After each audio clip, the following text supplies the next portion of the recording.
Want to dominate Wild Rift and climb ranks fast? In this video, I'm revealing how to master Olaf, the unstoppable Viking who's crushing it on the Chinese server with a sky-high win rate after his latest buffs. Stick around to learn the exact build, strategies, and secrets to ride the meta wave and win more games.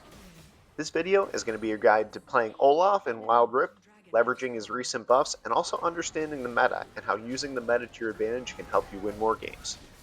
You'll get pro level build, jungle, and strategies to spot and abuse buff champions to stay ahead of the meta, saving hours of trial and error. If you don't know me, I'm Bill. I'm a solo queue ADC specialist who got built to jungle, and I'm going to show you today how to use S+ tier champions and champions that get buffed and are in the meta to win more games easily when you get those autofill rolls. There is a website from the Chinese server that takes all of the diamond and above games and aggregates the data of wins, losses. It also gives you picks and ban rates for champions as well. And I'm going to teach you how to use that website to help yourself get more wins and know what champions actually are S+ tier.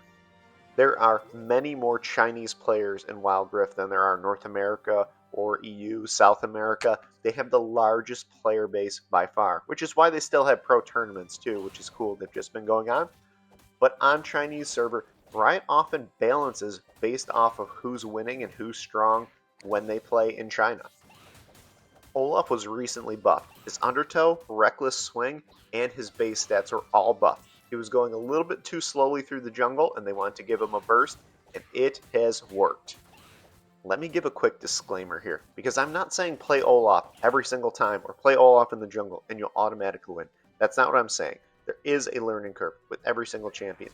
You want to play Olaf in a specific niche situation.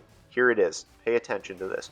You want to play him to immobile comps. You want to play him into a Lux, a Jinx, a Jhin, champions that don't have dashes to get away, that can't escape over walls, like an Ezreal or an Ahri.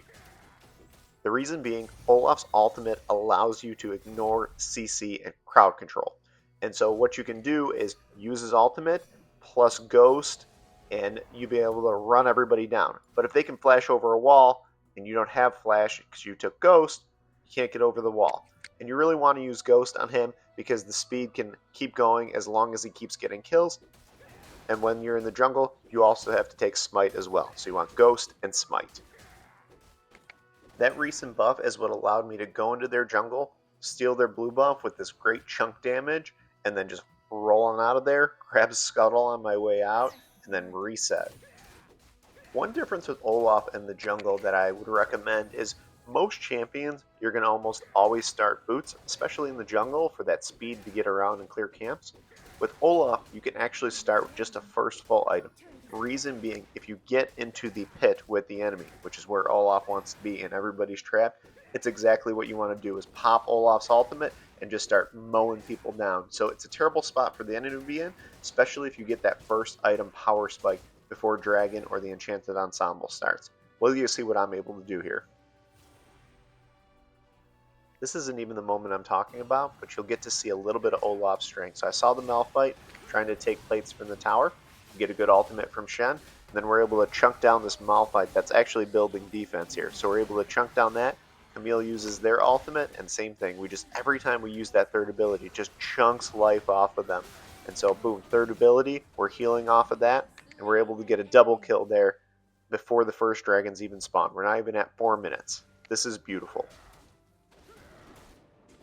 And now that I killed their jungle, I'm going to go in and steal the red buff. So far, I'm able to bully this enemy jungle so badly. I'm able to steal their blue buff, and now their red buff. If you aren't familiar with Olaf's abilities, let me go through them. Berserker Rage. He gains 70 to 110% attack speed and 15 to 30% physical vamp based on his missing health. The lower your HP, the scarier you get. Undertow. He throws an axe and he deals damage to the enemy, slowing them and also shredding armor. If he picks that axe up, the cooldown gets lowered. Vicious Strikes. He gets attack speed, 15% missing health shield, and boosts his healing. You pop this in fights to sustain and shred. His third ability, Reckless Swing, deals true damage to the enemy and chunks them down. It also helps with his clear in the jungle or taking out minion waves. His ultimate, Ragnarok cleanses all CC, grants immunity. He also gets armor, magic resistance, and movement speed towards the enemies. It makes his dive crazy. Okay, here, you're going to get to see the power of Olaf. So Lux gets in there. She's trying to ward it, which is good, except for I'm Olaf, so I can use my ultimate. There's nothing she can do to stop me. Camille, at that point, is just trapped because Galio comes in, and I see the Vex use their ultimate, and I actually, at that moment, was hoping that they went in because we would be able to take her out, too. She made a good decision going back to mid, pushing her wave, and so now we're going to take this dragon, basically a free dragon, and then we have enough time that we can rotate back to Enchanted Ensemble. I don't hate that our bot lane went to try to take down some of the tower. I like that idea, but I'm going to go in for the Enchanted Ensemble because I'm still pretty strong. I don't have my ultimate, so I don't love that, but the Enchanted Ensemble does not have as much, doesn't take as much damage to take down as the dragon does, and so once we get it this low, I'm just going to card commit to it, take it, and then I really don't want to fight here, but I see that the Vex is isolated, so I will go for the Vex and see if I can get them.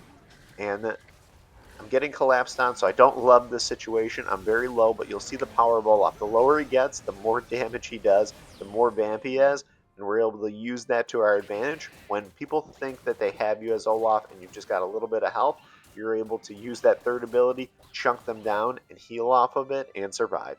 Thing of beauty. Okay, here, I'm going to show you another example of just how crazy Olaf is. Okay, so we dropped the Enchanted Ensemble on the top side of the map. See Malphite's alone. Vex was in that bush, totally tricked me. Look how low my health is, and I'm still chunking them, fighting, chunking them, able to get a kill, and almost take out the Malphite as well. He's very low too, so I was almost to get both of them with basically 1 HP throughout that entire fight, and that's how strong Olaf can be when he gets low on health. Now that we got both the top and bot towers, we need to get that mid tower out of the way. It just allows us to roam a little bit more. The enemy can't hide behind it and opens up the map in a way that we want to be able to walk around and do whatever it is we want to do. So I'm just going for it here. I don't love this fight, but I'm just going in, and you see I'm able to at least get 1 kill. And let's see if I can get the Malphite. Tristana rotates and gets me. So I'm pushing it a little bit too much there, but the goal was to get the tower, and we were able to get the tower plus a kill, so we don't hate that. Alright, if you want to see me make a massive blunder right here, pay attention, because I'm about to make a very huge mistake, and both of us, me and you, should learn from this. Dragon was 20 seconds from up, and I went into their jungle, really just to pop the camera, see if I could take their wolves, and I ended up engaging, which was a terrible choice because I should have just rotated Dragon. Fortunately, my team was able to help slow the enemy down, and I'm able to come back up, get back to Dragon. So this was really my team's Dragon here. I was just able to come help and clean it up. Appreciate my team here, and I really lucked out because normally when a jungle dies there, that should be a free Dragon for the enemy team, and they should have taken advantage of that. Core items for Olaf. Trinity Force boosts AD, attack speed, and movement speed for early damage and chase. Death Dance. Attack damage, armor, ability haste, and cauterize to slow damage received. Sterix Gauge. Adds HP and a shield for low HP survivability. Synergizes with his passive. Then you want to go Conqueror for stacks for bonus attack damage, perfect for extended fights.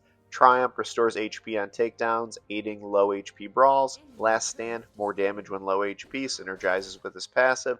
Alacrity for attack speed, and then Overgrowth, permanent HP from jungle clears for tankiness. Smite and Ghost for crazy speed.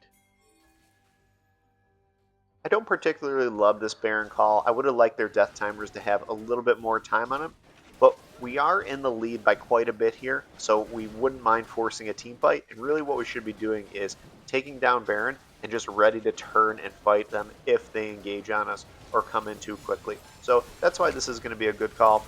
I don't hate that they tried to get in. If they timed their ultimates a little bit better, it would be more difficult. I felt pretty comfortable with that Smite battle. I'm honestly not the greatest Smite battler. I don't have a ton of experience with it because I play ADC so much, but in that particular situation, I felt really comfortable with it, and that might have just been me in my own head because the game was going so well. But I was confident that regardless of what happened, we'd been able to take them down and win a fight. And here, I'm just helping my team by split pushing, trying to get more towers down, really thinking about if we can get a couple of inhibitor towers, we'd be pretty happy with this Baron push. I'm pretty confident with how strong I am right now that I can either fight somebody if they come, I can potentially 1v2 if the situation's right, like if they send Vex and Lux in there, and if I have to, I can run, I can pop my ultimate or ghost and get out of there. So that's why I am split pushing. I like that Shen is also pushing some waves in, but we see a fight's breaking out, so we're going to get in here and just start chunking enemies down. So we're able to get one. Technically, that wasn't our kill, and now we're ready to just clean this up. And so you can see how strong Olaf is. Let's see if we can get him, get a double kill, and then same thing, just going after Camille, and we're able to clean that up. We've got tons of pressure from all the waves, plus Baron, so this is going to be an end for us. If you like this, if you learned anything, and if you want more of these, make sure you like, comment on the video if you have any questions, and also be sure to just subscribe to the channel if you liked or enjoyed any of this and you want to see more of it. Thanks for watching. GG.